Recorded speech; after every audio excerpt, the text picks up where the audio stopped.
Welcome back to another episode of the Young Guides Podcast. I'm Keaton, and this is... I'm Kyle. But first, a word from our partners. First up, we want to talk about Heather's Choice. If you go to the Heather's Choice website and use our code TheYoungGuides15 at checkout, you can get yourself 15% off site-wide. So go check them out. We got packaroons for snacks. We got dinners. We got breakfasts. We got a bunch of new recipes coming out to you guys. So head on over to heatherschoice.com at checkout. Use our code TheYoungGuides15 and get you guys something for your next outdoor adventure. Awesome. For our next partner, we have Lucky Bug Lures, home of the Bingo Bug, Zombie Max, Fusion Extreme, Lucky Plug, F-Bomb, and Pike Bomb. They take conventional lures and change them up a little bit, and it helps your fishing and your luck on the water. Go check them out. www.luckybuglures.com. Go get yours today. All right. Up next, we have Northern Knits. Emily up here in Anchorage knits wool hats and distributes them through her social media platforms. You can find her on Facebook or on Instagram.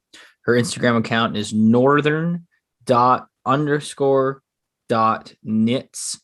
And you can see some of the hats that she has in stock and order from there, or you can kind of get an idea of what you want, message her, and you can set something up to have a specific pattern or color scheme that you want in your hat.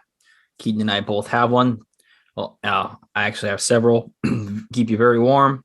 They're very fashionable. They look great. They feel great. You'll look awesome if you wear one. So check her out, Northern Knits.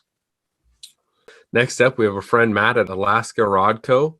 He just released a new lineup of rods for the 2022 season. They have a lineup of 8 freshwater spinning rods with actions and power for anglers chasing big, aggressive fish. With lengths ranging from 6 foot to 9 foot, there are plenty of options for various applications and style. In a world full of mass-produced rods, Alaska Rodco makes sure that rods and services provide what other brands cannot. Rods built and tested in Alaska. Matt also is coming out with a new line of fly rods. Alaska Rodco fly rods are built for harsh environments while maintaining the utmost level of craftsmanship. Right now, Alaska Rodco is 9-foot fly rods ranging from 5 weights to 8 weights. 10-foot single-hand rods, switch, and spare rods will be available late winter or spring. There's enough rod companies out there trying to build the next lightest and flashy rod. Alaska Rodco is here to build you a rod you can pass down generations. Fishing means many things to many different people. Alaska Rodco is honored to build you the ultimate tool that connects you to that meaning. If you want to learn a little bit more about Alaska Rod Company, go back and check our previous podcast. We asked him several questions about his rods, his warranties. He does a great job at explaining everything and covering everything about his company. Also, if you have questions, you can always DM him or DM us and we can get you going in the right direction. So, Alaska Rodco. Finally, we want to say thank you for listening to another episode of the Young Guides podcast. If you can, head on over to Apple Podcasts, leave us a review and a rating. It helps us know that we're doing this for the right reasons, and you guys are giving us some great feedback already. You can also head over to Spotify. They now have a rating feature on the podcast there. So if you could let us know how we're doing, that would be great. It also helps helps us spread the word through you. But makes us pop up on the feeds wherever you listen to podcasts a lot more if you give us a great rating and a great review. You can also head to our website and contact us through that form if there's anything that you think we should know about, if you want to be on our show, or if there's something that we need to work on. You can also find us on Instagram, and same thing, give us some feedback, drop us a message, and we will get back to you. With Instagram, make sure to also check our story. We before we do our podcast on Thursdays, we always have an option for you guys to ask questions to the people coming on our podcast. And we post a lot of stuff that we like to get viewers and people following us involved. So if you want to head on over, give us a follow and start asking questions and join in on the fun on our Instagram page. Without further ado, here's the episode. Welcome back to another episode of the Young Guides podcast. I'm Keaton, and this is... I'm Kyle. And today's guest is Josh Phillips, owner of Spawn. We're going to talk to him a little about being a professional athlete and the transition into owning a fly shop. Josh has a lot of experience fishing in many different fisheries. If you follow him on Instagram or any social medias, you can see that. So today we're excited to just learn a little bit about Josh and his driving factor and the, like I said, the transition between athlete and being a fly shop owner and joining the industry. And we're just excited to have you on. So thanks for joining us today, Josh. Yeah, no problem. Thank you so much for having me. I'm looking forward to this. This should be a lot of fun. Yeah. And anytime I get to do this, always happy to. So stoked you guys asked me. Yeah, we appreciate that. For sure. So let's get this rolling. You want to just kind of kick it off and just tell us a little bit about yourself, where you're from, kind of your upbringing, all that? Yeah, I'll do my best to bring it all to life. So basically born and raised in Washington State. I was born in Edmonds. Then shortly after that, moved to Idaho, where my father got his first job in fisheries for Idaho Fish and Game. At about end of my third grade year, we moved to Olympia, Washington, where at a time my dad became a fisheries biologist for Washington State Fish and Wildlife. And the reason why I bring that up is because it definitely played a huge role in that transition back into fisheries post-plane, as you mentioned earlier. But so grew up in Olympia, Washington, minutes away from Puget Sound, spent an absorbent amount of time partaking in our Washington fisheries, mostly coastal though. Some Eastern Washington stuff, but not a lot. Most of it was buoy 10, Nia Bay, rockfish, lingcod, salmon, steelhead, sea run cutthroat, mostly saltwater species. So I went to high school, Capital High School in Olympia, and then was very fortunate to get a scholarship to continue to play soccer. And while I was in high school, I really didn't have a lot of time to fish. Like I fished, but I didn't. It was kind of all encompassing when you start playing, and like set an objective to be a professional athlete. It kind of just engulfs the rest of your life. So I mean, starting in 8th grade, I was flying around the country, playing games and tournaments and doing this and that. High school was much of the same, and continued to do that. Did running start, got to travel the country, continue to play, and then was even more fortunate to get that scholarship at Gonzaga University. Played there for 4 years, phenomenal experience. I was actually on the radio this morning with the reporters from Gonzaga. They had a question about fly fishing. They couldn't get a hold of Mark Few or something like that. So I'm the go-to guy from Gonzaga now if the head honcho is busy. But played there for 4 years. It was awesome. Studied business. Paid attention in class. Tried to make the most of it. And then after my senior season, wasn't drafted, which frankly was really disappointing.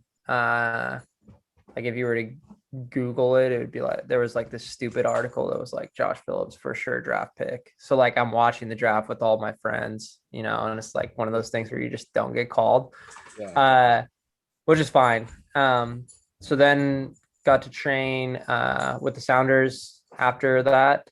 Played in a Sounders Reserve League game in Colorado, and got signed in Colorado shortly after that. So then played there for quite a while. And that's when like I really got back into fishing like every single day. There's a couple of my teammates that were avid fly fishermen. And I mean, it was a gross amount of fishing. Like it was every single day after practice. Cause people, when you're playing at the level, it's like you have so much downtime. People don't really realize that I mean you can only do so much with your body for so long before it just like shuts down. So Yeah. I mean we're training, show up at practice. We usually have like lifting or some sort of rehab depending on the day in the early in the morning. Then we practice for 2 hours and you're pretty much done at like noon. You do rehab, you go see the trainer if you need to. So like it doesn't get dark till 8, sometimes, 10 in the summer. So I just like fish from 12 to 10 every single day. Like, and the owner of the club had this ranch out in Colorado, and like my second season in, I was like, we worked with my agent and like wrote it into the contract, like access to the ranch. So I could go up there and like literally fish on like this. I mean, it was like below the Broadmoor Fish Camp. And if you ever go to Colorado, like the Broadmoor Fish Camp's just like ridiculous. It's like where the richest of the rich go to play, and they just like stock the heck out of it. And just like we'd get all these spillover fish because we're like 2 ranches down, and we would just like, me and my buddies would go out there and just catch so many big rainbow, big brown, tons of pike. And literally I proceeded to do this every day for like 3 years. And then I moved back, played for the Timbers organization my last year, captained that. And that's when Spawn started to really get moving. It was starting to become a real thing. And not to say that it wasn't a real thing. Everything starts somewhere, but it was feasible at this point. We became a retailer of outside goods. So we weren't just manufacturing at this point. We were starting to sell Hairline, Nature Spirit, Arex, Gamakatsu, Whiting. We were starting to pick up some of these fly time brands and push them on the internet. And then I hurt my sciatic nerve really badly that year, finished out the year with them. And then just kind of made that transition quietly. I was like, I never had a retirement announcement or like whatever.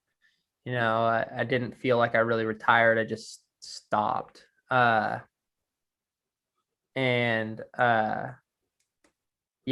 was like interesting. Like some I like joked to some of my buddies that are still playing. It's like they play their whole life so that they can fish, and like somehow I figured out how to do it in like 4.5 years. But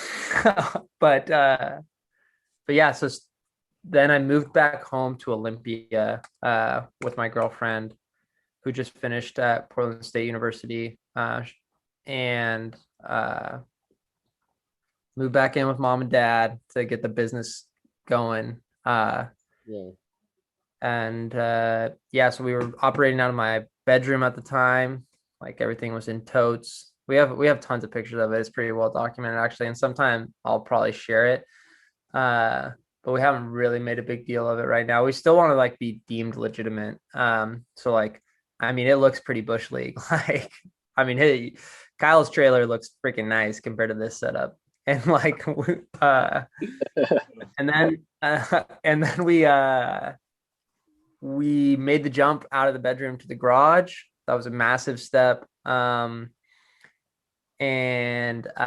shortly after that happened, COVID hit, which was obviously like a total disaster. But at that time we were continuing to grow, and we knew that we wanted to open a fly shop and get to have like the conversation I'm having with you right now, but like on a regular basis, and like build a community around Spawn, and just kind of like be the future of what it means and looks like to be a fly tying brand or a fly fishing brand and a fly shop. Because there's a handful of really young owners out there, and we try to be as close to all shops as possible. But I mean, it's really cool to see some of these young guys stepping into the industry because, I mean, how many times have we seen it in the last 2 years, like fly shop for sale, and then just like nobody buys it and it disappears.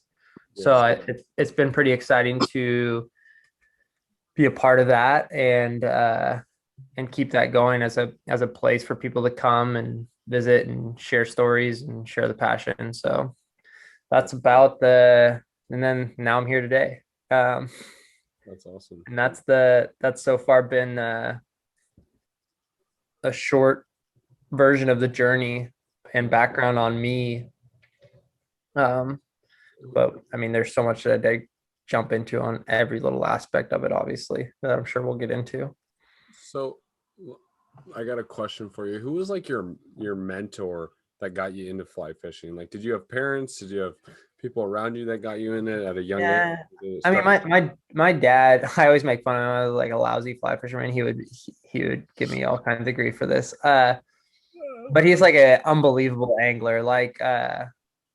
But I'd probably have to give the nod to Jordan Burt. He's just Indiana kid that I played soccer with, absolute soccer legend.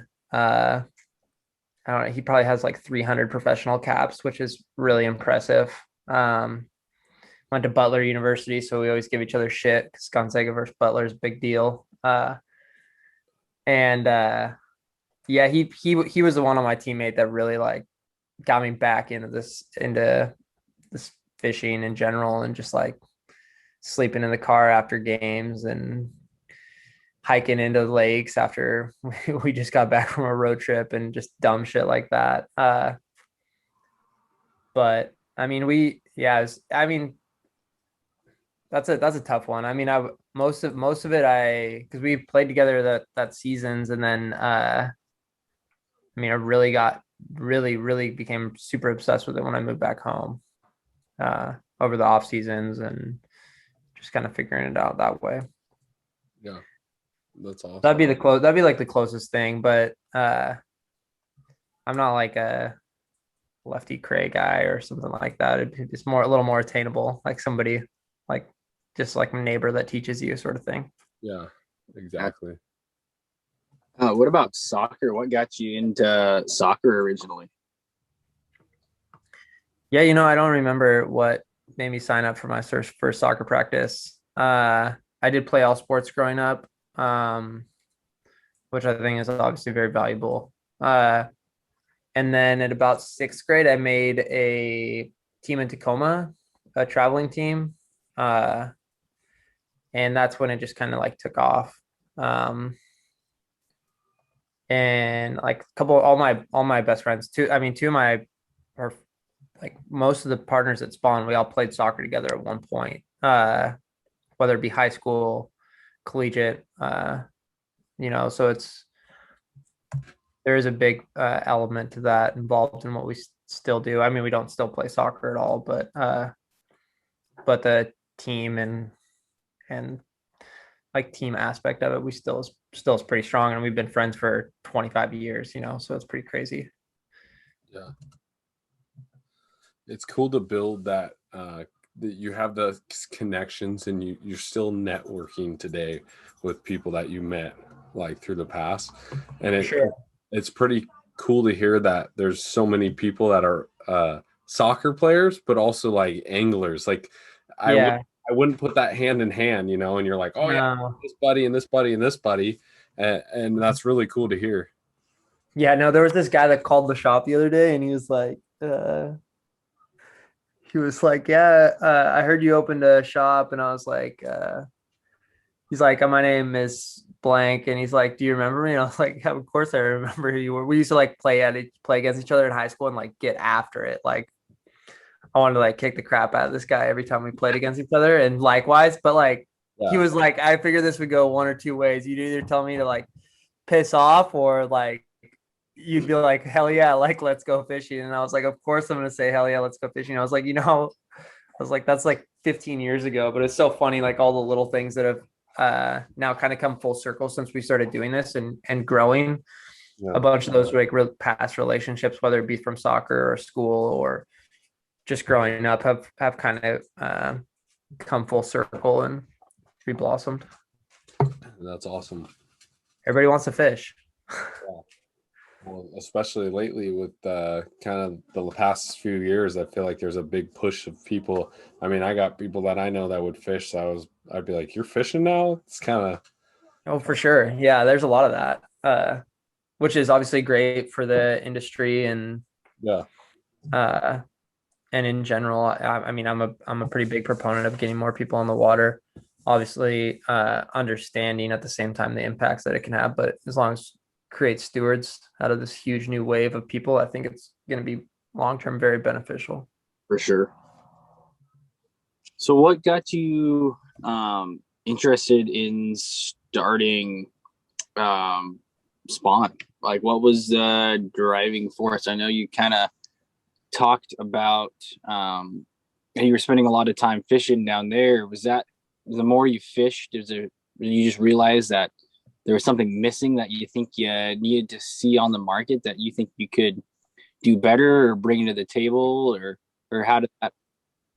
I mean, yeah, that definitely played a factor in it, is like what we had to offer and what I thought I could bring to the table. But like a big part of it was like, I mean, we were sharing our experiences online, and for like better or worse, like somebody's like, "Oh, wear a t-shirt or a hat when like you go fishing." And I like it was cool, don't get me wrong, and it's still cool like to do stuff like that with companies and this and that. But I like some level, I knew my soccer career wasn't going to work forever, and uh I wanted to do it myself. Like I wanted to be what I was building versus what other companies had already built. Like I wanted to join them in that journey. And so that definitely played a factor in it. It's like,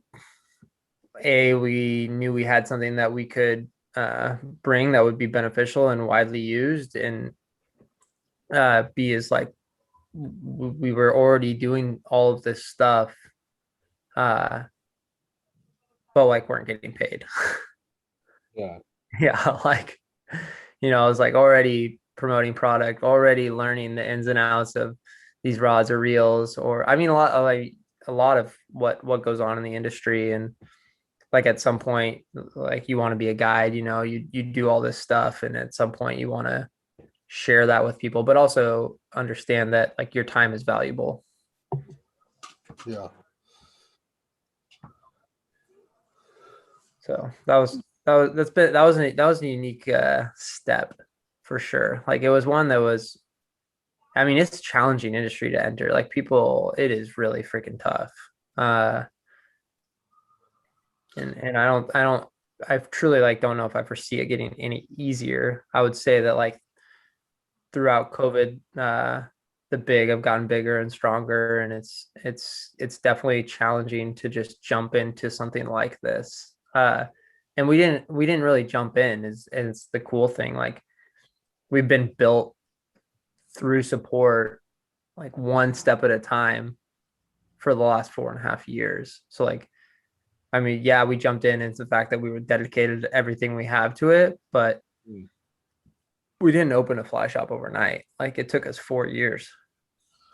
So are you just like a one-man show, or do you have multiple people that kind of help with Spawn? Yeah, no, there's multiple partners. Two of us are here full time, and full time I mean work full time. We still don't take a salary. But yeah, but there's other guys that are working constantly. There's 5 of us involved. 4 of us grew up together, and then Pete, we met later in life. But me and Pete run the shop. So if you call or if you order from us, you generally get a note from either me or Pete. So yeah, those, and then the back end stuff is all handled by other guys, and they were here for the last month and a half. So we've been doing a bunch of stuff in house while they're here, and they kind of bounce back and forth. That's cool. And I mean, you can go on I recommend everyone go check it out on your social media. But you're doing some. The shop has flipped. It's like the other side of the coin. It's really cool. It's like looking really sharp. So I appreciate it. It's been I have like zero construction experience. Not that I've even done that much construction, but like we like buy this building that was like repossessed from the bank. And it's just like basically falling apart. And like the yeah, it's and then like the back half is a dentist. So like there's like 50 rooms and they like all have water. So like we're like tearing shit out one day and Gab, one of my partners, like cuts one of the lines and there's like no water and he's like, oh, okay, like I think we're good. And then like cuts another one and it was just like a hydrant went off in the building, like just firing water all over the building. And I'm just like, what is going on? We're like trying to stick a stick in it. God. Oh, But I've seen some of your like earlier this year, you guys were on there talking about your swimming pool that comes during the rain season in your dude, park. we got like a full-size casting pond up on the roof of our building right now. Not right now, but sometimes. Like, yeah, and our parking lot flooded. I mean, we had to replace a couple walls. Wow. It's just the building is a constant struggle. We need a new roof but there's like $60,000. It's like just an obscene amount of money. So it's like I've literally gone up there and tarred it 3 times. So it's like just patching it together and keeping it going. So you talked earlier about, you said that some of you like aren't taking a salary or anything. So does that mean that you're working, like doing all this work at Spawn and then also like working another job to like keep yourself? Yeah, everybody at Spawn works other jobs. So none of us take a salary. So I do like marketing consultant for 2 other companies on like annual contracts and then here and there like freelance stuff. Yeah, that is crazy. But it shows the challenges and commitments that you have to put in to make something successful. Yeah, I mean, if you want to, it's really hard to add product or scale without that. Like we would never be able to add new products. Yeah. You know, it would just be really, really challenging to do something like that. And I like joke about it all the time, but people don't understand how many like bucktails you'd have to sell annually to like make a living wage. Mm-hmm. Like it's an obscene amount. Like this after everything. Don't get me wrong, like I love it and I wake up every morning excited to go, but that part is definitely challenging. Yeah. Do you see long term it becoming profitable, like once you get your feet on the ground and moving? Or For sure. Yeah. No, and I mean it's working. Like, don't get me wrong, it is definitely what we're doing. The work we're putting in is realized, but yeah, I mean, I obviously would love to own a boat and a house and send my kids to college, you know, like the things that we all like aspire to do, go on vacations, like leave. I've left Ilwaco since I've lived here for like a year and 6 months, like twice for more than 24 hours. Oh man, that's so crazy. like you are very married to the shop, and it's like a huge sacrifice that my family's making with me and especially my girlfriend and I. So, but I don't know, it's getting there and we're excited about it and I'm super stoked and we continue to do some really cool stuff and make inroads and it's been good. Yeah, that's great. I mean, it's really hard. It's like really hard because you don't look, I mean, and I'm sure this is this way for everybody's business that starts one. It's like, it's hard to look like day to day, but like if you look back even 3 years ago and it's like in the bedroom, like then it like sets in like what you're building and what you're doing and the community that is supporting us. It's really easy to see then, but like day to day, sometimes it's like it's a little harder. Why do I keep doing this to myself? Like, Yeah, you're like you look outside and like or you get pictures from Alaska or like Puget Sound and you're of their buddies and you're just like, man, I want to go out there and fish so bad. But like it's a no-go. That's crazy. I feel like that's happens a lot, especially in the outdoor industry. It's hard to you kind of got to do that thing like owning your own business, owning a shop and running the shop, or even owning your own guide business. That's kind of what you do. Yeah. You don't really get a lot of time away from that because, I mean, it's like up here, for example, our guiding season is really like June, late May, early June through the end of September. So it's kind of like get it while you can and really anything else in that time. No, for sure. The guides sacrifice a ton. I have a ton of respect for everything you guys do. But yeah, like 200 days on the water, some of these guides, it's like, I mean, that's exhausting. I've had years where I've spent 200 days on the water, but I'm also not like guiding somebody or waking up before, making sure everything's ready, running the business end of it. It's awesome. It's awesome and it's challenging and but it's a lot of work. Yeah. It's that stuff that people don't see. I mean, they come into the shop, like, man, this is awesome shop, awesome gear, awesome content, but they don't realize all the time and effort that goes in on the back end. They don't see and they can't really comprehend unless they're part of or they own their own business. Yeah. No, that's definitely true, but just one of those things we do. Yeah. Like you guys said, there's a lot of work that goes in on the closed curtain side, Yeah, a lot of cut hoses that spill water everywhere for better word. Maybe it's not an actual hose that spills water, but Yeah. something along those lines. Behind every wood desk is a cut dentist place. Oh yeah. I mean, yeah. it's so nasty. Like we ripped up some of the flooring and there was like literally like teeth in the that's why I went to the state. Yeah. Business are you running there? There's literally some teeth in there, and then we like cut down one wall, and there was like this painting behind it. It's like I feel like we're gonna cut something down, and there's gonna be something else that we find. I don't know what it is. Hopefully, it's like a big old suitcase full of cash. But more than likely, it'll be like somebody's full set of dentures or something like that. You're going to cut one of the holes in the wall and you're going to find where they put all the extra teeth they pulled out. They just exactly. Just pushed them through the wall. Oh, God. That's crazy. You're going to find new tying material. Right? Yeah. Some floss. Oh. At least they should have like an old box of toothpaste or something back there that like save some money for a few months, Yeah, they actually, when we first got in the building, there was some of like the super toothpaste, that they got at the dentist that they dip those really nice toothbrushes in that they give to nobody because like they want you to keep going back. Yeah. But yeah, there was some of that. I didn't use it. I threw it away, but maybe should have saved it. Could have made some money off someone trying to open a dentistry place. Yeah.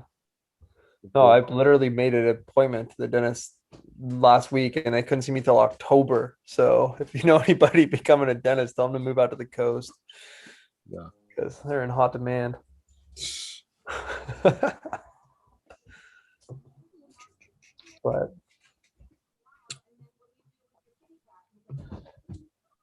how long you guys been doing the podcast for? Let's see, November. We started in November, so we've been doing it and kind of just growing as we go. And I mean, in some ways, it's very similar to your story. Like we're doing out of our rooms over Zoom, and like we started it because we wanted to start it. But I mean, Kyle has a story he could tell you real quick about this guy this weekend that we're starting to see some recognition, and we just like that makes us feel like we're doing something impactful, Absolutely. No, it's really cool what you guys are doing. I mean, not only for yourselves, but for people like me that get to come on and share to you guys as listeners. It's really cool. Yeah, we just, we started this and we wanted to get people that aren't as popular but have that knowledge on, I feel like it goes for, the big names, and they were trying to get like, Sims guys on, or, pro staff of this and that. But it's like, what about the guy that's been guiding this river for 60 years that no one's talked to, kind of. All the big boys will come around. Trust me, I've been big league so many times in this industry, and then you start doing something that deserves recognition, like I'm sure you guys will accomplish, and then they'll call. Yeah, you tell people about like, oh, I'm on this podcast, I do this podcast, it's this and this, and you'll get some people that will just be like, whatever, it's not going to be anything, you're joining the crowd of podcasts. But it's like, one day we hope that it's like, hey, look, we're up here, and for sure, that's awesome. No, I sure. think the funniest thing was like when I stopped playing soccer, I like ran into somebody at like my hometown bar, and they're like, didn't you quit playing pro soccer to tie flies? And I was like, didn't even know what to say. I just was like, yeah, like something like that. That's me, just tying flies now. I was like, yep, just move back in with mom and dad, and that's what I do. That's awesome. And they were dead serious. There was like a bunch of people there too. I was like, yeah, yes. And it's gonna work. Got to do it, Yeah, exactly. So no, that's awesome. You guys are doing that. Yeah. And we also we like to talk to people who are having new businesses, or they're just starting in the industry. I think that's super important because, again, it's somebody who's not known, and they might not be known just because nobody has heard about them yet or has experienced what they have to offer. Yeah. And this is just a unique opportunity to kind of shed some light on those people and kind of give them the spotlight, kind of give them a jump start, I guess, in a way. Yeah. Not that we're reaching thousands and thousands and thousands of people, but we're. Oh, it only takes one. That's what people fail to remember. Yeah, exactly. You guys ever seen that like picture, and it's like the guy's like hammering away, but he like stops and turns around, and it's like that there's like that inch between like him and diamonds. Like, yeah, that's kind of like what you're after, right? Like, people get to a point where they stop nailing away at the diamond mine, but they're like, you might just be right there, so for sure. Yeah, it keeps you going. Yeah. And I do hope that that's something that like we at Spawn can share and inspire other people. I know we've inspired other people to start businesses, because I've gotten really cool emails from young individuals in the industry. It's like, followed the journey, like, you inspired me to open this up shop or start this or that. But I do hope, and I've got to talk about it on a few podcasts and whatnot, but like remembering what sacrifices I had to make on the soccer end, and it doesn't need to be soccer. It's just easy for me to revert to it, but like the sacrifices that it takes to get to a level that everybody strives for. Yeah. And then be able to replicate that drive. So we hope that we can show people that and inspire them, because we want there to be more fly shops. We want there to be more fly fishing brands. We want there to be more anglers, more podcasts. Like, so we hope to be a big proponent in that like maybe give somebody that extra push to open up shop or become a guide and get people on the water, or take that leap of creating that first product. Because like, believe it or not, our like, it was not just an instant success. Like, you and your buddies pull together all this money, and like the first year of business, like 80% of our sales were like my mom, my grandma, my uncle, like, just bleeding money, just bleeding, and just stuck with it, so. Yeah. Do you feel like that your traits of, like your work ethic, things that played an important part in your soccer career also are playing an important part in spawn? For sure. I would say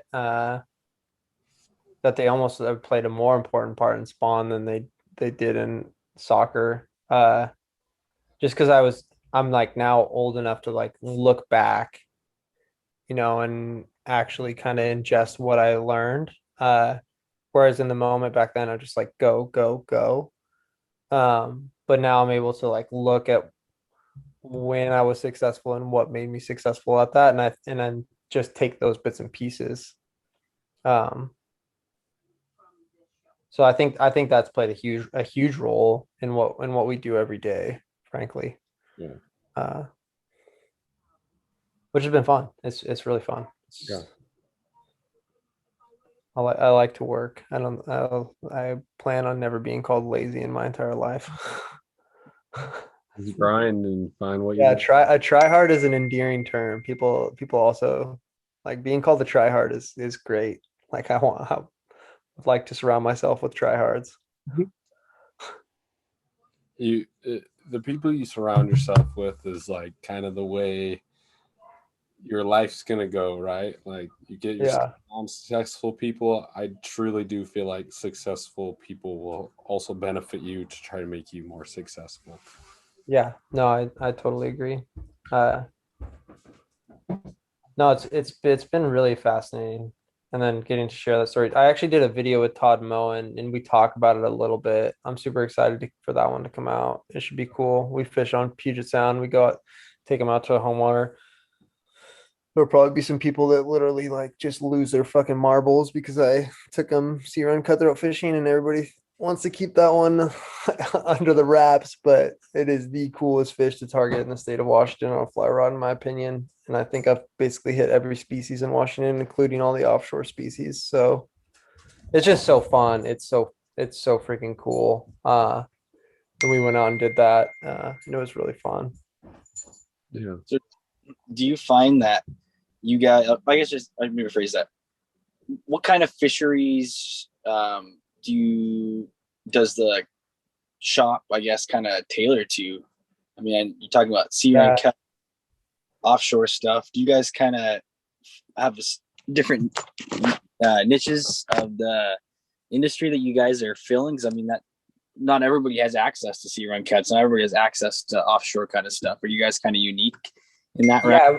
I would definitely say that we cater to like Washington's not non-typical species, but we definitely have a foothold in that sector. Whether it's like smallmouth bass or largemouth bass. We don't do a lot of carping, but have a decent amount of experience, and it's not just like not super my thing. It's fun for like a little while. But yeah, and then all the saltwater stuff, I definitely think is what has made us, at least given us a platform to talk about fishing for sure. I mean, I spent several lifetimes in South Puget Sound on the water.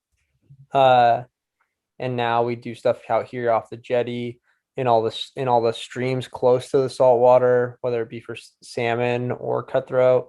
We're not a big steelhead shop. Like for a coastal shop, I'd say we're the least steelhead oriented coastal shop. We do go out and catch them here and there when we have time, but it's not like you're not going to walk into our shop and see a bunch of two-handed spay rods and a bunch of spay flies and steelhead specific gear. It's more like coho, rockfish, bass, sea run cutthroat. We do have some rainbow trout fishing around here, but not a lot of it. It's all like pretty much lake oriented. But yeah, I would definitely say that we've found a niche in saltwater fishing in the Pacific Northwest. Like our experience catching lingcod, cabezon, rockfish, sea run cutthroat, coho, chinook, pink salmon when they're there, sharks off the coast. I mean, we want to become like the tuna experts at some point. This summer, my like two species I'm trying to be the first in Washington to catch on a fly is a mako and a mola mola.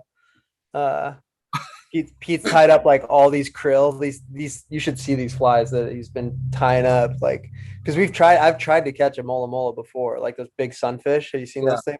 Yes. Yeah, like I've tried. And like I just So, what kind of fight do you think you're gonna get out of that mola mola?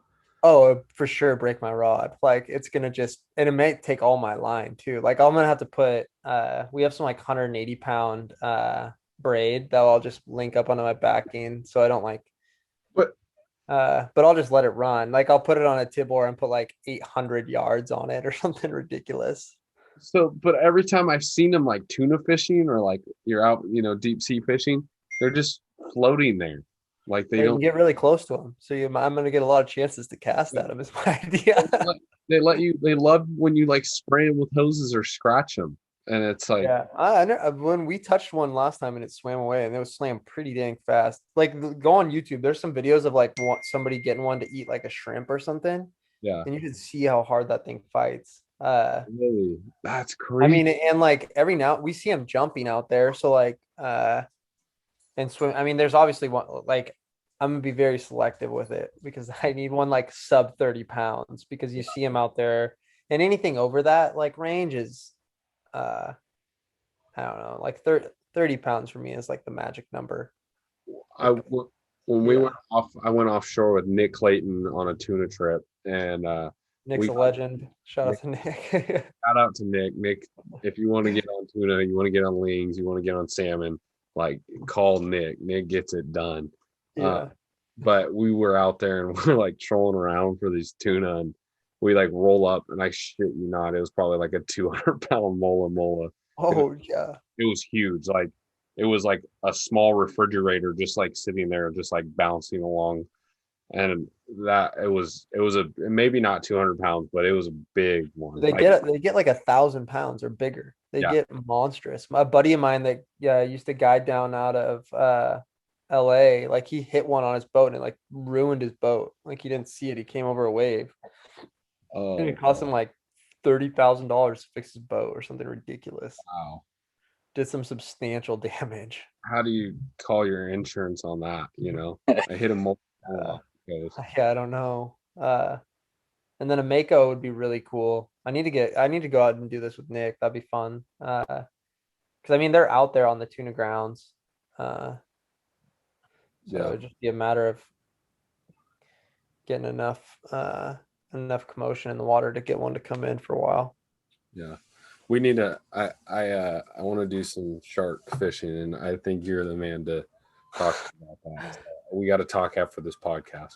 All right, sounds good. So talking about like fishing for makos and tuna and all that kind of stuff, since that's kind of not necessarily like your orthodox fly fishing, I noticed guys have a lot of your own products that you sell at the shop and online. Is that stuff that you guys have created because you've seen a need for that that just isn't offered out there, and you guys are that resource? Yeah, for sure. And a lot of our products like kind of cross platform. So it's like they take like conventional tackle wisdom and bring it to the fly world, especially like our jig shank, which is widely distributed by Hairline. They do a phenomenal job for us, and it's in countless fly shops. And other products like that, Spawnhead and our football beads, they take conventional wisdom and bring it to the fly world, the utility of these products, and then make them readily available for everybody. So that was a big goal of ours, get them in as many hands as possible. And not only that, but like have a product that people can stand by. People want to go out and do these crazy things on fly rods right now, and we want to be an outlet for that. And not just crazy things. Like we probably sell more jig shanks for trout fishermen than we do shark fishermen. But being a resource for having those products and that idea has been like a big goal of ours. Yeah. Like today I did this video of this like we have our spawn polywog tails, which is just a, from better or worse, like a chenille tail with like a ton of movement. And we have some longer ones, spawn super worms, I think we're gonna call them. And like you can tie up a Ned rig and like I mean it's like hardly tying. And I talk about that in the video. I was like the amount of times that somebody's like told me that that's not a fly. Like it's just an obscene number. But the fact that we're like getting these products where you're forced to tie. So like we have our twitch shank, which is a poured jig, like with an articulation point. You can't fish that with a grub. You have to pick up a vise. And in order, and same with this Ned rig that I tied, you have to pick up a vise and tie it. And we strongly believe as a company, and I strongly believe as an individual, that if we can get some of these people connected to whether it be the fly or the lure or the bait that they're using, then they'll also, it'll be a ripple effect, like we see jig tires that tie for steelhead and salmon being the easiest to transition into fly fishing. And if we can then hit some of the bass guys with some of these Ned rigs and football beads and jig shanks, like getting them on the vise, because then next time they're on a little creek, they'll be like, what'd be cool is like if I tied up my trout bugs too, like I already do it for salmon and steelhead, or I already do it now for bass, and like bringing them in and being like, look, we know you're gonna tie a size 22 Adams today, but maybe you can whip up this easy Ned rig or this easy jig, and get you on the water and get you behind a vise and have a greater connection to the whole experience. We see that as being fundamental to what we're trying to accomplish. Yeah.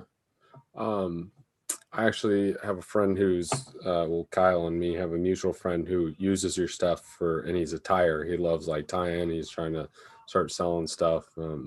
But he has like transition. It's cool because you give these people an outlet, like you're saying, to like transition stuff. He said that this was made for like one of your shanks was made for jetty fishing. It was like originally designed, and now Yeah, it as like a coho, base, and it just like for sure. the action on it's insane. Yeah. Yeah, And that's the coolest thing about fly tying is like you do a product for one purpose, or like as a platform, like you said, and like it's gonna go out and hopefully thousands of people see it, or one person sees it like your friend and then like tells somebody, and then the amount of things that people come up with, you're like, wow, I would never, like I see things all the time where I'm like, man, we invented that product, but I would have never guessed that you would ever create something like that with it.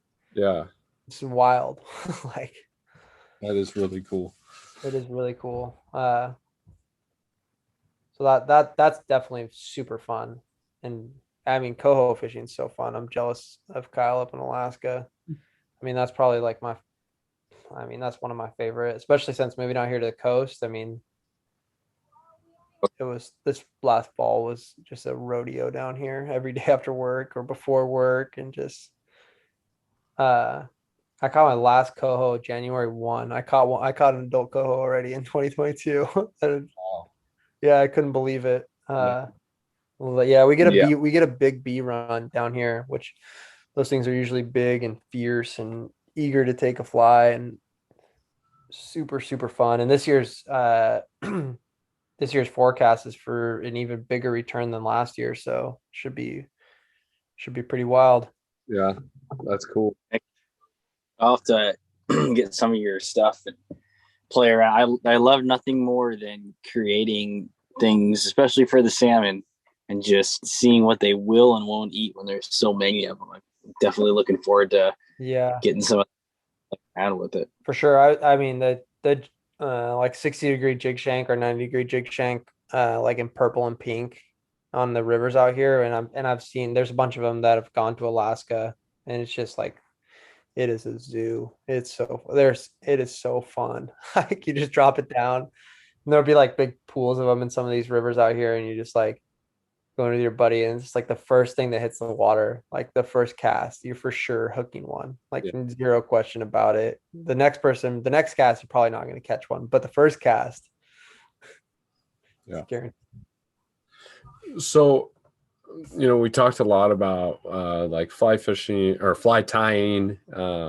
Does Spawn offer any like services, or do they offer? Are you guys like a full service fly shop? Do you sell fly rods and gear and all that? Yep. So we have most of the major rod companies. I think Scott would be the only one we don't have. We have Loomis rods in the shop. We have Sage, Reddington, Echo, Douglas. We're an Orvis dealer. So we have a lot of that covered as far as reels. Our reel selections fantastic.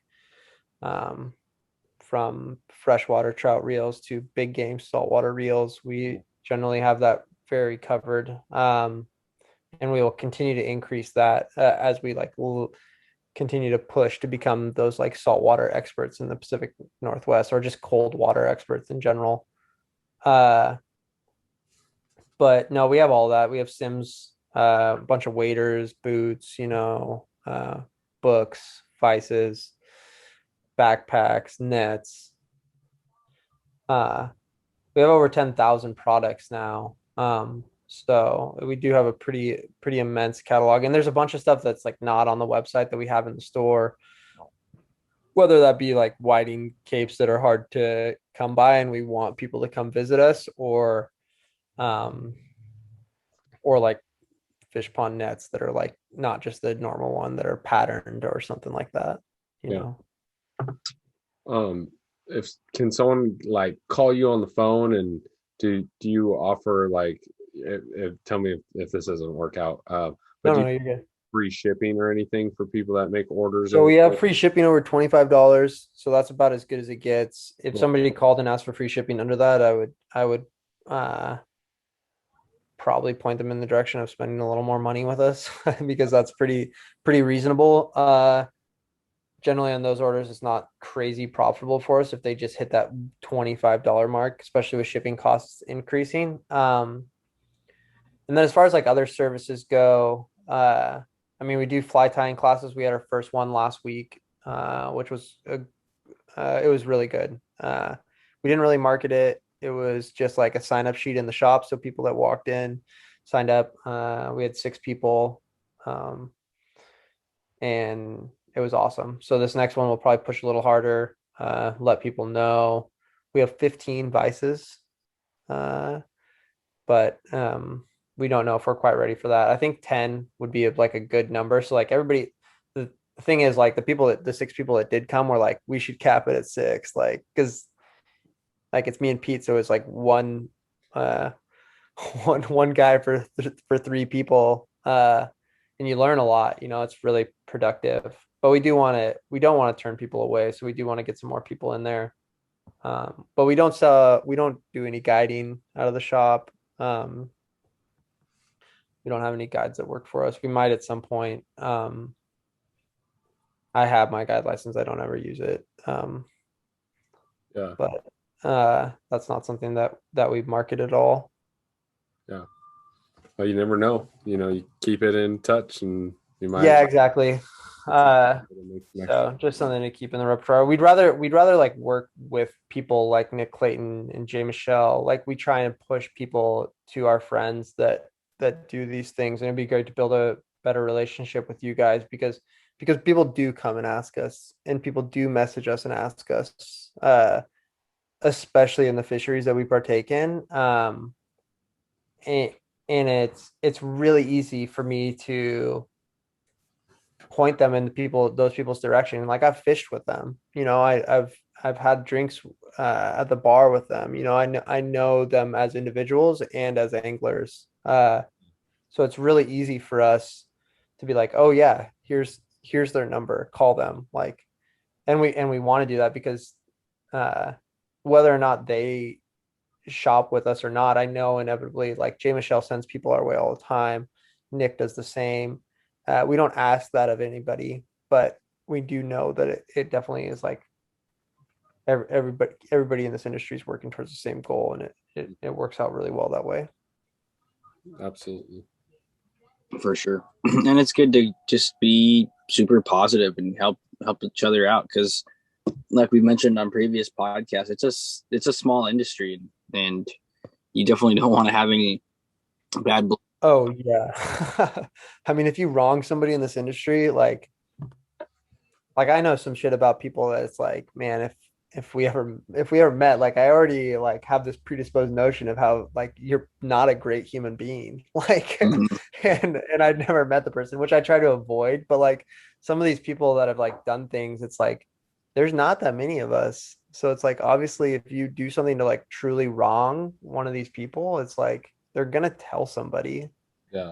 There's no way that somebody stiffs you and like on a big purchase order and like says they're going to pay you and then just never pays you. It's like when they call you and they're like, want to write a PO, and you're like, I need you to pay up front. Like, and they're like, why? The last thing you want to do is be like, well, you didn't pay my buddy, and you still owe him money. So you need to pay. You know what? First call him, pay him, then call us and we'll take your order. Yeah. Exactly. So I don't know, that kind of stuff spreads really fast, and it's definitely all we want to do is create a positive community around what we're trying to accomplish. Yeah. Sure. It's like there's like an unwritten blacklist in the, like you can get put on that, like you're saying, like Oh, for sure, you definitely can. I know. Yeah, there's a list. There is a list. like the saltwater communities and the freshwater communities and the anglers and this and that and this. Oh gosh, It's yeah. gonna like someone's gonna be like right on that fence where they're gonna be like just enough guiding, but just enough like I'm a personal angler too, that it's just gonna like spread like fire. So Yeah, we hope to be we like really go out of our way to be the gap, like bridge the gap between a lot of these different groups. And I think it like resonates really well with where we're located. I mean, we live in our shop is in an area where it's predominantly a take fishery. It's predominantly a gear oriented fishery. So they like come in and they're like, oh, here comes a couple Patagonia bros, and it's like just like not the case. And like the second we get to have that conversation, like it changes their outlook on fly fishing anglers, not just for us, but for people everywhere, because we know how to pour a pipe jig for halibut fishing in our garage with pounds of lead, like we can talk that talk with them, and then also be like, hey, how about next time you're out there salmon fishing and there's so many coho around that you can't get the downrigger down to catch Chinook, that you bring a fly rod out there because it's an absolute riot. And then they instantly are like, you know what, that would be really fun. So getting them into the sport through other means, and just like getting them to have the conversation, and I don't know, kind of pushing the narrative that it's all fishing. yeah.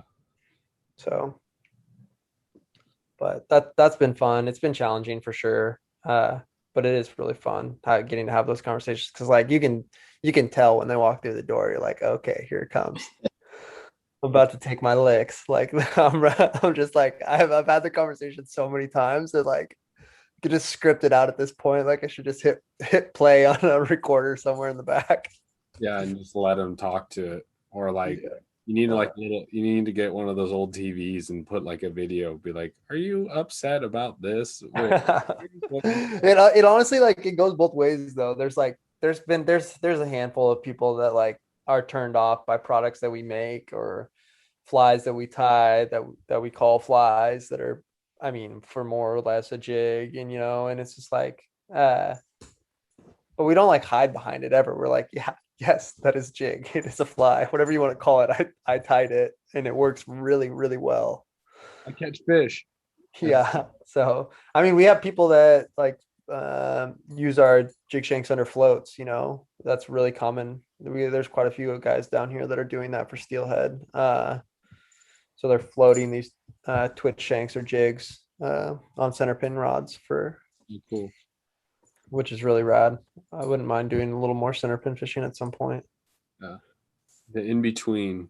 Yeah, like the Euro nymphers of the steelhead and salmon world. Exactly. They'd probably just be so livid that I said that. You might want to crop that one out and just leave it. That's gold right there. That's what you slap on a bumper sticker.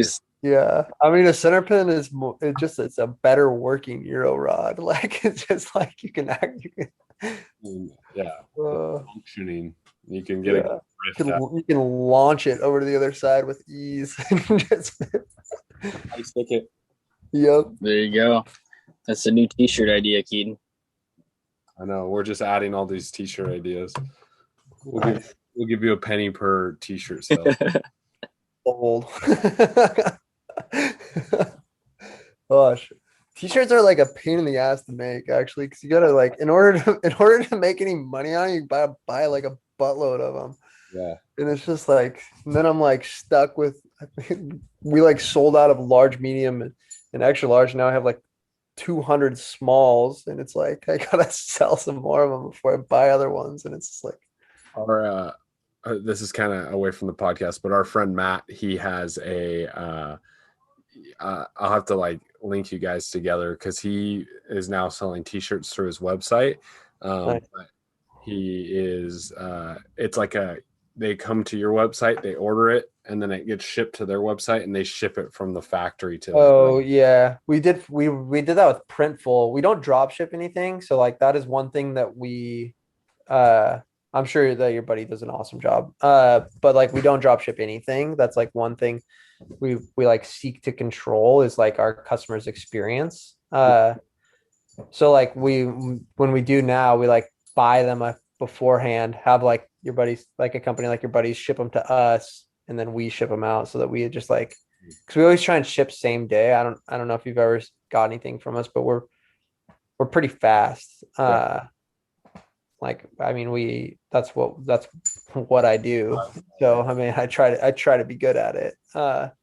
Fast and accurate. And like sometimes like especially since COVID hit, like that the drop shipping, like I've just heard horror stories. Like we get calls, especially for like if there's like a high-end product, and they'll be like, do you actually have, that's how the phone call always starts. Do you actually have Tibor Everglades in stock? Do you actually have an NRX 8-weight in stock, or like a Sage yeah igniter or something like that, like that's that. And if we don't, they appreciate it, I think, more than if we were like, oh yeah, well, like no problem, we'll order that and then like ship it to them in like 8 months when the manufacturer makes it. Like You can buy now and then wait 5 years and we'll get it to you. So for sure. I told I did work at Orvis in Seattle for a while, and like I got hired right at the beginning of COVID, and like as COVID just went on, like the fly rods just disappeared like more and more, and like people were like, "Can I get this Helios?" And I was like, "Yeah, in like 6 months from now." For sure, yeah, that's always the safe answer, like 6 months. Like how did you work with Leland, Milwaukee? You ever I worked with Leland. I fished with Leland for a bit. I worked with Leland. you catch any fish, or you just smoke a bunch of cigars? Look, he just watched me fish. Okay, I want to go fishing with this guy to see what he's about. I always see him posting stuff, but it's rarely fishing. It's usually, I don't drink like that much, and especially don't drink when I fish. And it looks like he partakes, Yeah, so it'd be a fun experience. yeah. He's a very nice guy, and there's a lot that we can talk later about it. But Yeah, no, I would love to meet him at some point. I hope I hope he's one of the guys in Washington that like I hope our paths cross at some point. yeah.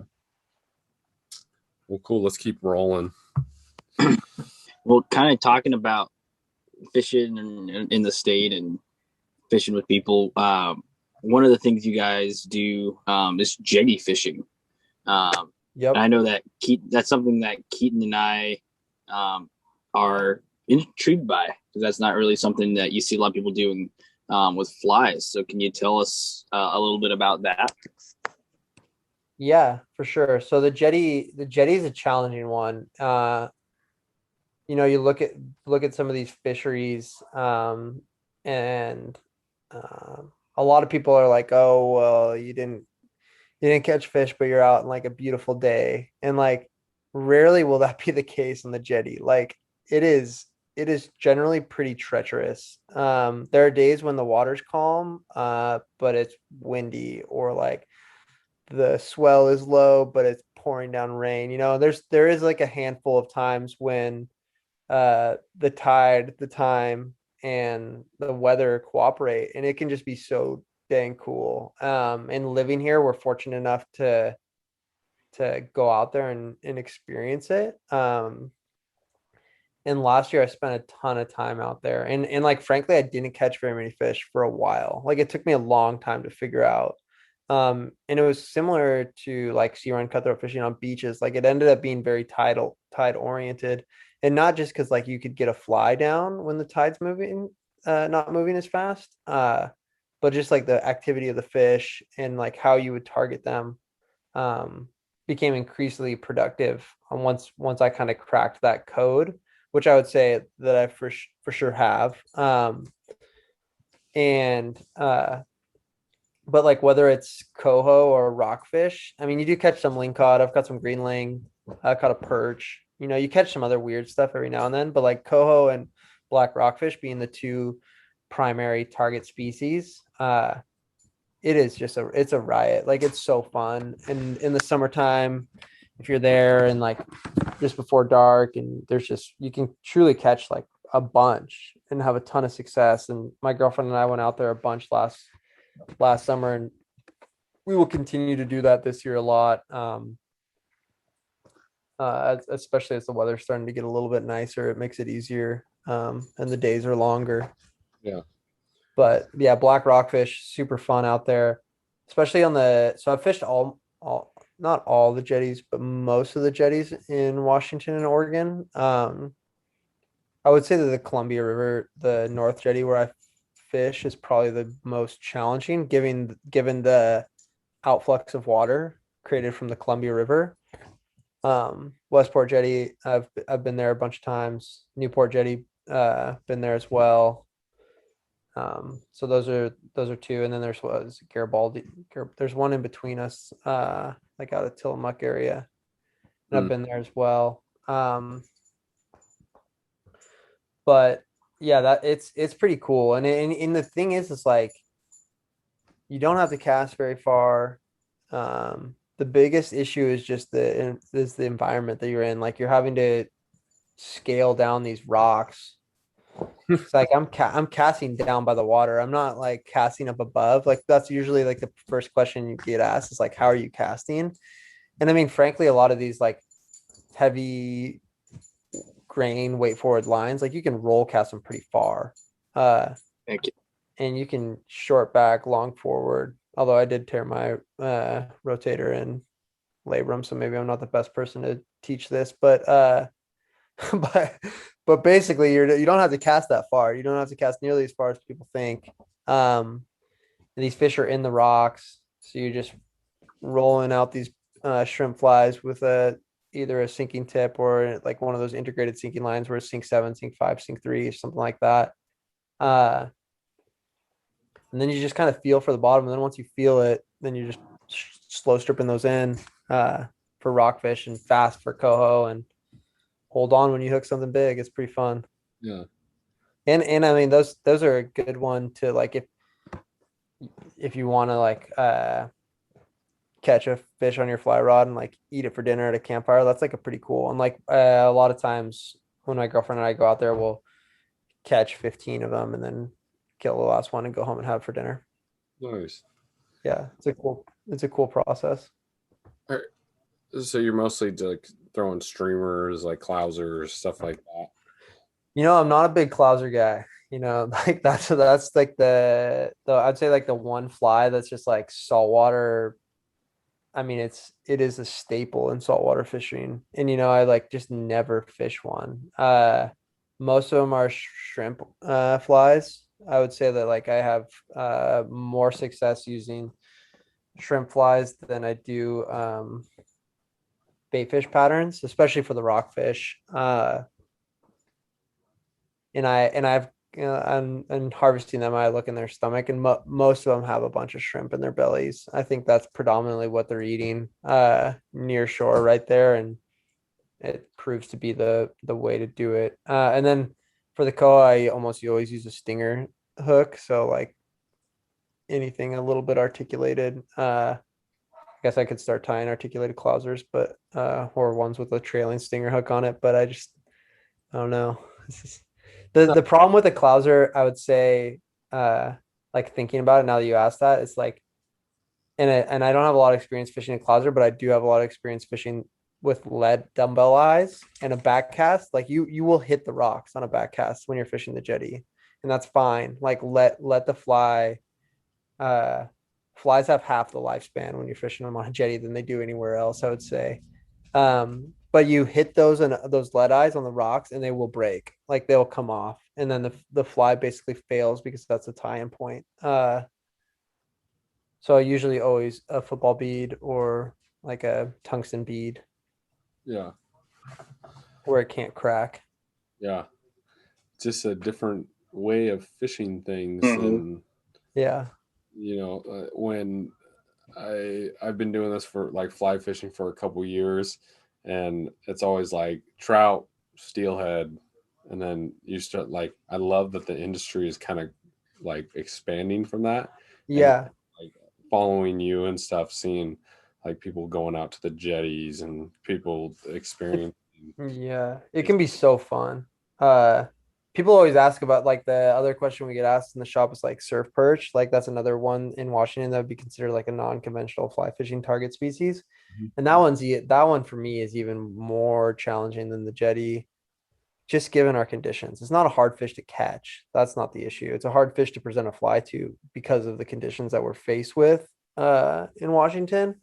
It's not like the San Francisco where like you can just walk out in the water and launch some casts out there, and like I mean these it's like borderline pretty dangerous out here. Like Yeah. I don't know. Like I've fallen off the jetty and it's pretty scary. So that's like one thing I would definitely recommend people. Like I probably should start wearing a life jacket. If you've never been out there, you definitely should wear a life jacket. I probably should say you should always wear a life jacket. Um, Footwear is important. But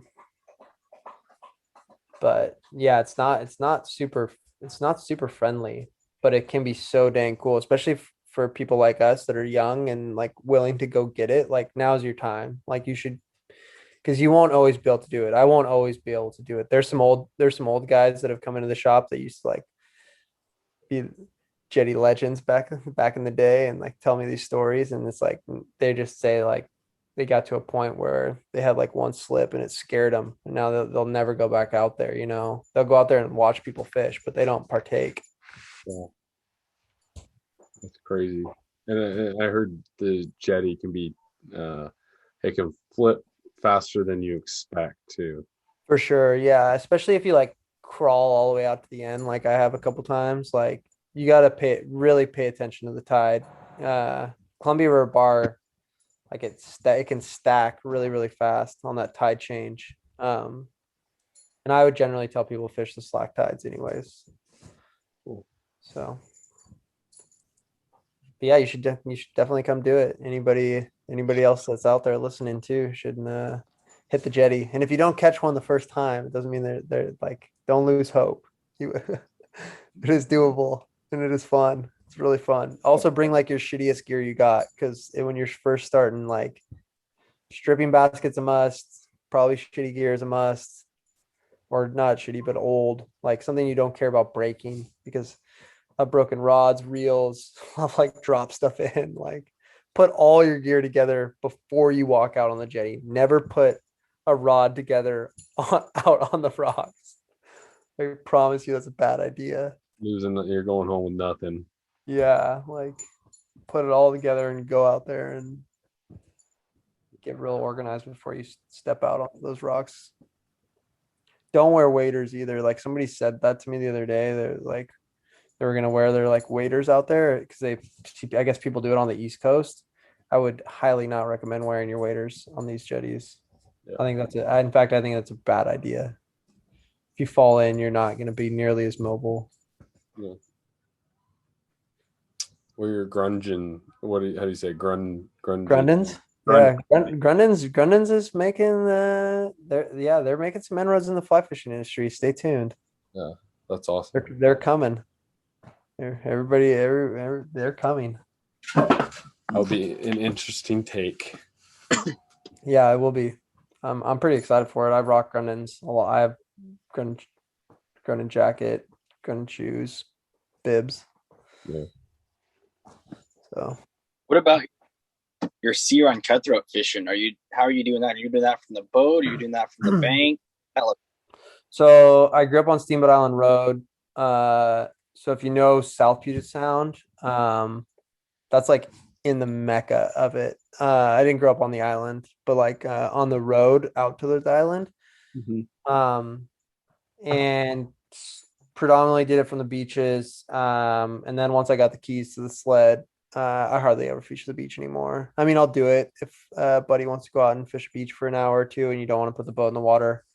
But I mean, it goes from like a good day on the beach to is like a bad day on the boat. It's like as far as numbers of fish caught. And one thing that I mean, people talk about sea run cutthroat as being such a visual oriented fishery, which it is, but it's not nearly as visual from the shore. Like you're basically blind casting from the beach, or you're casting at one that jumps. And like contrary to what what is said out there, like top water is just like not the way to catch a bunch of these things. It's not the move.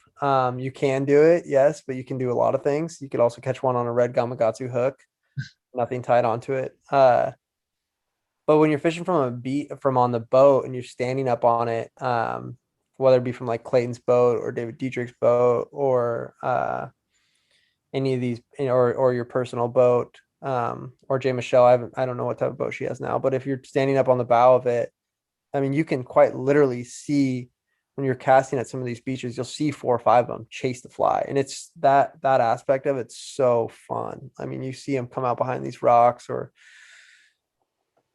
just move through the sand or the gravel or the mud or wherever you're fishing, and you see them come all the way out and after it, and you're dancing with them. You slow the retrieve, you stop the retrieve, it comes, it stops, it goes, and it's just like that aspect of it is so fun from a boat. And you don't get to see much of that from the shore. Like that's the primary reason. That and like sea run cutthroat fishing like turns hot and cold so damn fast that it's like you could literally fish one beach and catch 15 fish in like 10 minutes, and then you'll swear that there's never been a fish that's ever lived on that beach for the rest of the day. And in his boat, like if you don't catch one in your first 5 minutes, like if you're in my boat, like we're leaving, we're going to the next place, or at least see one. Because there's so many beaches that hold this species. Yeah. Do you do you ever find them out on like the coast, like out where you're at, or do you? So we caught one trolling for salmon 11 miles off the coast one time, which was really cool on a downrigger, which was nuts. But I caught one out of Sand Island once. That's in the mouth of the Columbia. So I've caught 2 in the saltwater out here.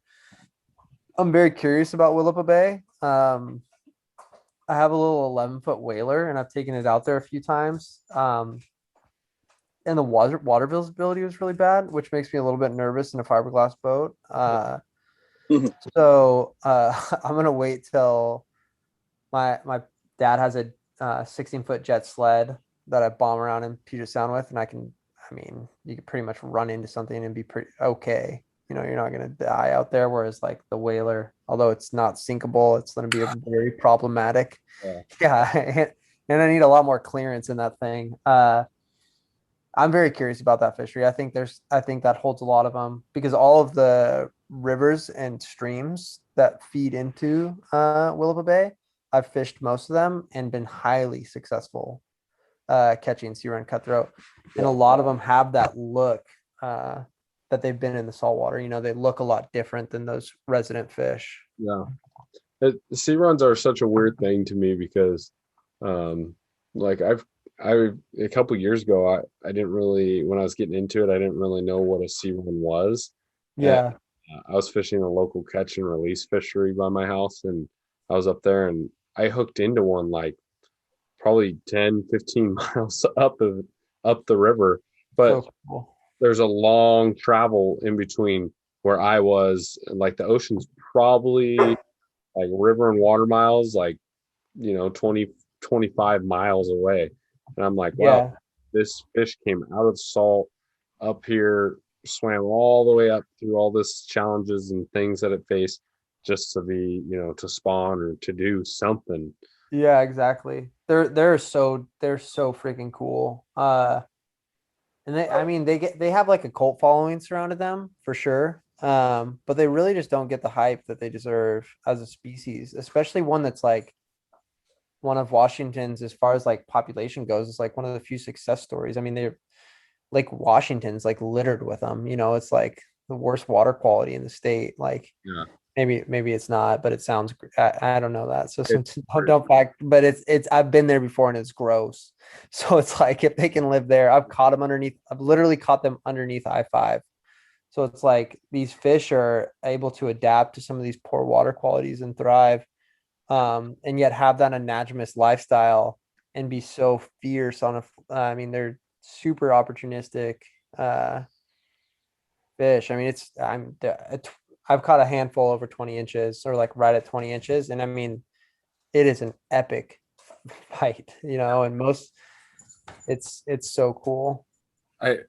I caught one that was like 8 inches, and it fought harder than some of the big trout I've caught in fresh water. Yeah, that's not. I mean, I think I've caught 5 that are like I've caught one over 20 inches. So like, I have this like I don't have a tape measure with me, but I drew like a 20-inch dot on my rod so I could know.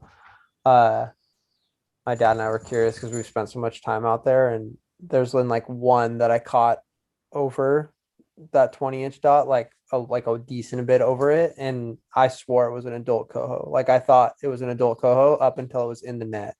Yeah. And then you're like, whoa.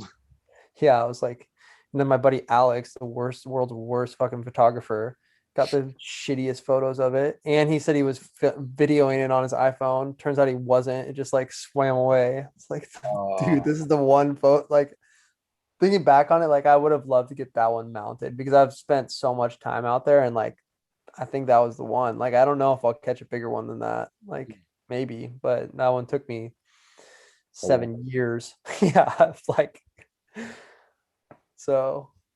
Yeah, he got the worst photos of it. It's such a nightmare.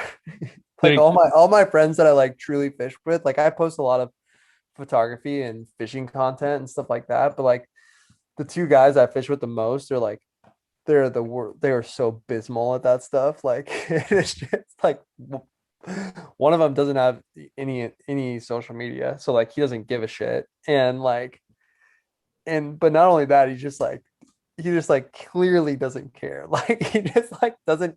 I like show him how to use the camera every single time we go fishing. We've been fishing like hundreds of times together, and he like still is like, dude, I can't figure it out, and just like gives it back to me. I'm just like, dude, just click this button once. He's like trying to take your picture, and he like pulls it up, snaps it, like drops it, and it's like in the movement shots. Huh? Yeah. Oh, they're always blurry.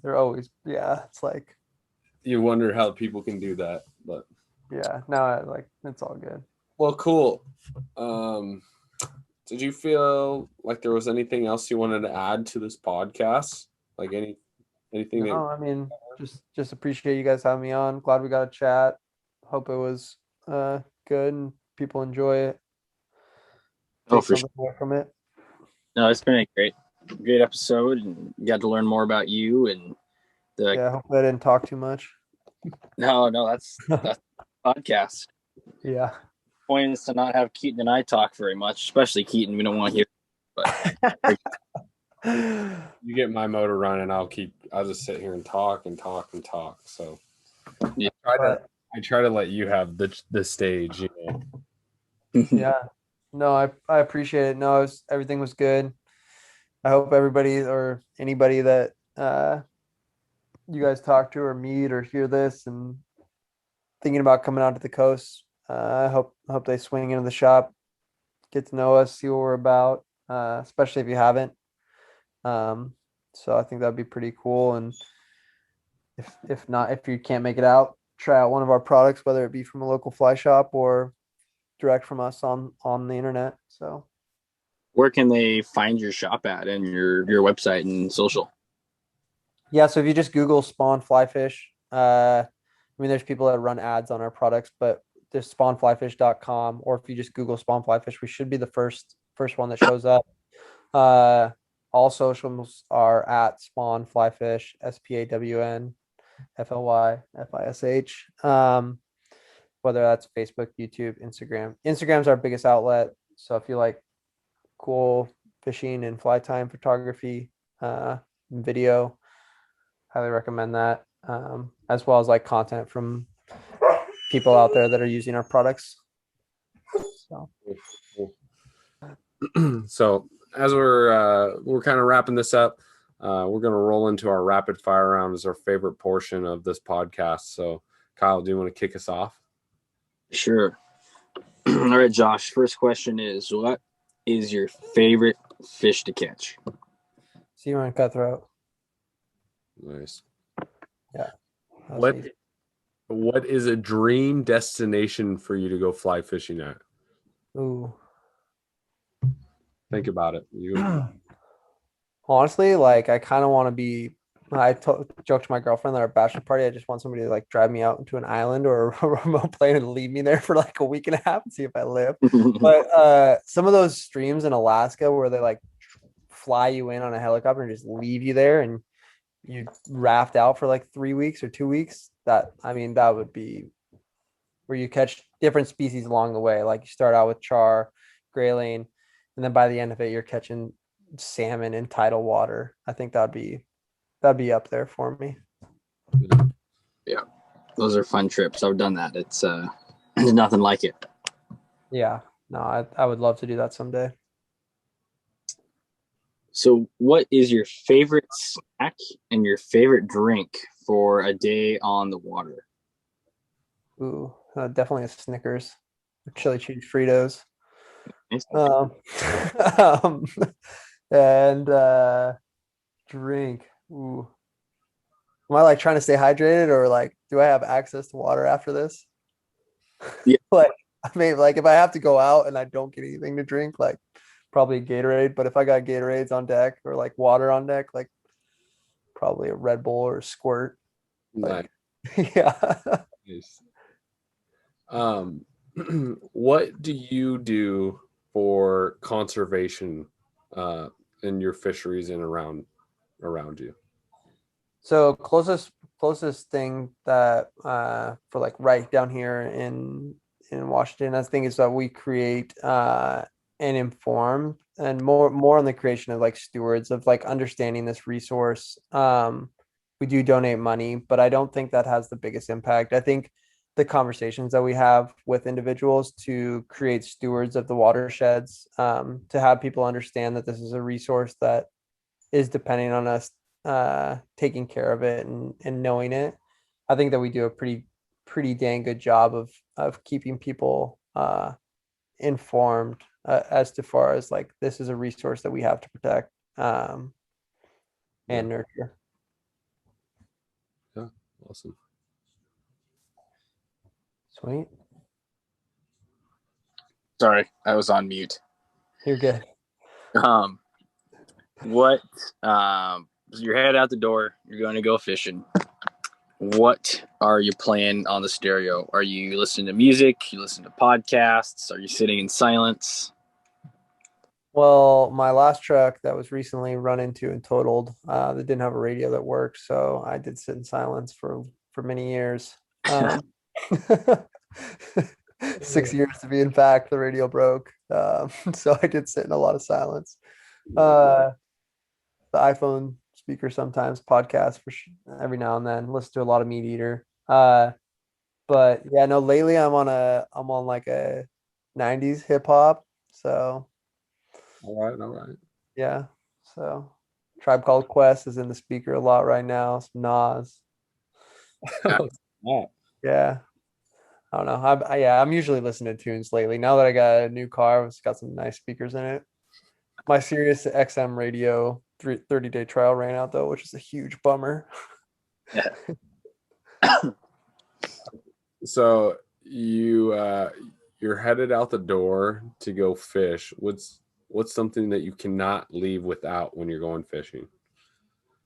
Ooh. I mean, if it's my, I mean, usually my dog makes sure that they're not left. I would say that like if I mean you got to see it whine already because I'm not giving it enough attention throughout this hour and a half podcast. The second I pick up anything that goes with me fishing, whether that be my backpack or my rod or my boots, like the dog just loses its marbles. So I would say 99% of the time, the thing I can't go out there with because I fish alone a lot, so I usually bring the pup. Nice. That's always good to have a river companion. Yeah, he's an awesome fishing dog too. He did blow it for me on a big steelhead this winter, though. Absolutely blew it. Oh man. Yeah, it's okay. He's come through in the clutch many other times. Do you have any advice for new people coming into the industry or getting started, whether that be with a business or guiding, anything like that? For getting into the industry? Yes. Okay. Yeah, I mean the biggest thing that what I would recommend is like reach out to other people, and then don't give up. Whether when you reach out to other people, like I reached out to a ton of people when I got this going, and you'll get bad response and you'll get good response and you'll get no response most of the time, frankly. Like I mentioned earlier in the podcast, you'll get big leagued 100 times before somebody listens to your idea once. But if you just keep going and keep listening and keep learning, you'll pick up little things here and there. And then once you start to go, people will tell you things that made them successful. And you'll continue to just build a library of knowledge, basically, from people that have been in this industry for a long time. But the biggest thing is like that first year is going to suck, and even the second year is probably going to be a little tough, and it'll continue to be tough until it gets better. So my biggest thing would just be like stick through it. There's a lot of barriers to entry in this industry. There's a lot of hurdles to jump over, but if you do it and you do it with a good attitude, you'll earn the respect of everybody and the community at large, and you'll build something pretty cool. That's awesome. So that was kind of the end of our rapid fire round questions there. Awesome. We want to end our podcast with your favorite fishing moment, being good, being bad, anything you learned. I mean, any fishing story that you got, just throw it at us. Ooh, this is always such a hard one because there's like It's a lot of the best ones come up through conversation. I don't know. I was recent. So like my dad was a head fisheries biologist in Washington State for 20 years, wrote some of the, or co-authored some of the first articles on sea run cutthroat from the state run side, heavily involved in the species. And there was one beach where I was like, I'm going to this beach, and he just like mocked me. He's like, yeah, good luck. You're never going to catch anything there or whatever. It was just like a muddy ass beach. Like none of the makeup that people historically say to look for. I like FaceTime him like 5 minutes later, like with like an 18-inch cutthroat. It was like, yeah, how about that? And then like he was just getting off work, comes down, we proceeded to like catch 15 or 20 fish that night. And that was like right when I was really getting into it. And I like vividly remember that being like one of the first like real moments. I got my dad like back into fly fishing, and like it was, and that one right there I think was like pretty cool because it like didn't have anything that it was supposed to have. Like it was just like oh, there's a ditch there, so like let's go see if there's a fish type of moment, which I recommend everybody do. And then you never know what it'll lead to. And now my dad and I fish sea run cutthroat countless times a year, so awesome. it started there. Like I would say it truly started there because that day was just nuts. Yeah. That's so cool. What a great story. Yeah. It's a legendary beach to this day, and it's muddy as hell. Yeah. You just never know what you're going to find, things at work, places that you go. I mean, sometimes I like to just do stuff out of the normal, like try different colors or try, different things. And people are like, that'll never work, but you never know. You never know. 100%. Yeah. Gotta try. Great. Awesome, Josh. Yeah, well, thank you guys. I really appreciate it, like I said. And I'll be sure to share, do whatever. Let me know what I gotta do. Yeah. Help. We want to do and we're going to end the podcast here. And then if you have a few minutes, I know you're getting ready to get off and we've held you for a while, but if you could talk just a few minutes after. Yeah, sounds great. Cool. Kyle, do you want to do the outro? Yep, I'll do it. All right. Well, we appreciate having Josh on the podcast today from Spawn Fly Fish. It's a great conversation, getting to know more about Josh and Spawn Fly Fish, and just learn more about the industry and a lot about the fisheries in Washington, and some of the unique opportunities that people have in the Pacific Northwest. We appreciate you guys listening to this episode. We hope you learned a lot. And again, check out Spawn Fly Fish and everything they have to offer at their shop, social media, online. While you're doing that, you can also check out the Young Guides Podcast website, theyoungguidespodcast.com, where we will have a lot of that already linked up with a little bit of bio on Josh, so you guys can go straight there and find all that important information. You'll be able to leave a rating and review wherever you listen to podcasts. Spotify, Apple Podcasts are great. Let us know how we're doing. Helps us determine what kind of content you guys like, the guests that we have on. We just really appreciate hearing from you folks. I had an experience last week floating up here in Alaska where I passed a gentleman on the river.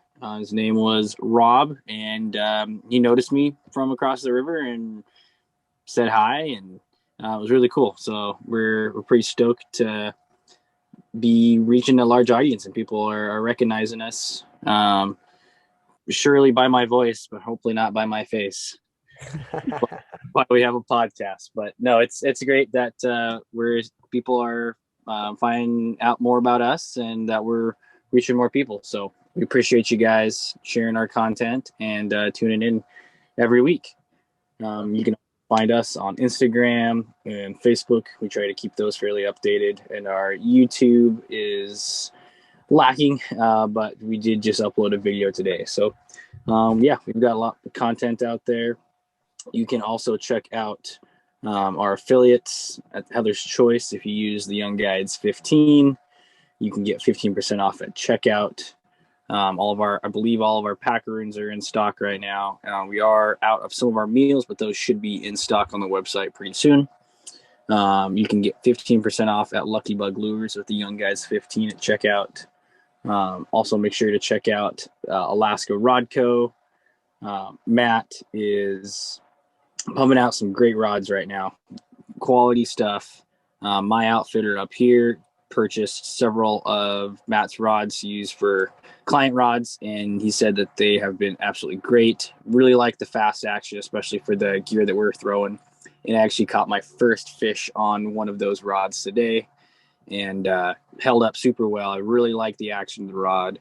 I like to do a lot of like water loading and roll casting in tight quarters, and the 9'7" weight that I have from Matt is perfect for that. So super great stuff. Go ahead and check him out. He just came out with a spay line. So if you're into two-handed, check that out.